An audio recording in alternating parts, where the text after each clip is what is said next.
Hey, good morning, church. I just want to take opportunity here during Holy Week to send out quick devotionals daily to help bring us closer together as living stones and, more importantly, closer to Jesus. So with that, today's devotion comes out of Matthew chapter 21, verses just 12 and through 14. Here's what it says. Then Jesus went to the temple of God and drove out all those who bought and sold in the temple, and overturned the tables of the money changers and seats of those who sold doves. And he said to them, "It is written, my house shall be called a house of prayer, but you have made it a den of thieves." Then the blind and the lame came to him in the temple, and he healed them. I think it's important to stop and reflect now, why did this frustrate Jesus so much? Of course, we shouldn't be turning the holy place into a Walmart, but there's more to it than that. See, it wasn't just the fact that people were making money, it was how and why they were making money in the temple that was so infuriating. See, everyone's coming to the temple for a reason and a purpose, and that's to bring their sacrifices to God. And at this time, to sacrifice to God, we're having to bring all kinds of critters with us. We've got doves, and we've got pigeons, and lambs, and sheep, and all these things. Now, these people from far off distant lands aren't really easily going to bring all these things with them. So what do they bring? They bring their money. And they purchase these sacrifices once they get there. And now these people are taking advantage of that, price gouging them and making it nearly impossible to make their sacrifices to God the way they should. They're having to have a horrible transfer rate on their currency for the temple tax, and they're trying to buy these appropriate sacrifices in a way now that they can't afford it. It reminds me of what Hophni and Phinehas did back in the Old Testament.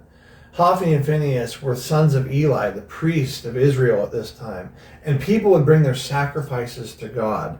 And when they would, they were supposed to take the sacrifice from the people to the altar and offer it to the Lord. What was left over was theirs, but Hophni and Phinehas got in the way. And they would take the sacrifice from the people, take the portion that they wanted, and give the rest to God. Here's the devastation that this had in the people. It says this in 1 Samuel chapter 2:17. The sin of the young men was very great before the Lord, for men abhorred the offering of the Lord. Church, here's where I want us to have some self-reflection here. We see that Jesus is upset and furious. Is he sinning in his anger? No. Is he taking care of business? Yes. And so with this, where do we find ourselves in the story? Maybe we're the people who are trying to bring our sacrifice to God and somebody's getting in the way. Maybe we're the people getting in the way. Well, what do you mean, Jared? What does that look like? Well, I'll just tell you from me personally, as your pastor, if I don't step up and equip and send you into God's ministry, I'm getting in the way of what his call is on your life. And if I continue to do that, he's going to remove my lampstand. He's going to flip my table. So there's my self-reflection. I'm going to ask you about yours. Is there something in your life, in your behavior, and the way that you treat other people around you that is making it difficult for people to get to Jesus? So many times we think, oh, they are rejecting Jesus. Maybe they're rejecting us. I just want you to pray about it and consider it. I'll give you one more, for instance. A friend of mine, very dear, was trying to find truth. And there were so many people telling him different things. But the Christians that he was observing at the time lived the exact same way he did. They had the same lifestyle, same decisions, same choices, but also consequently the same misery and the same earthly devastation. They had nothing to offer him.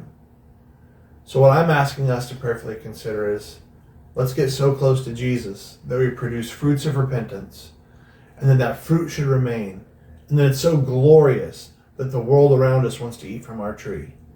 I'm not asking you to act like everything's okay.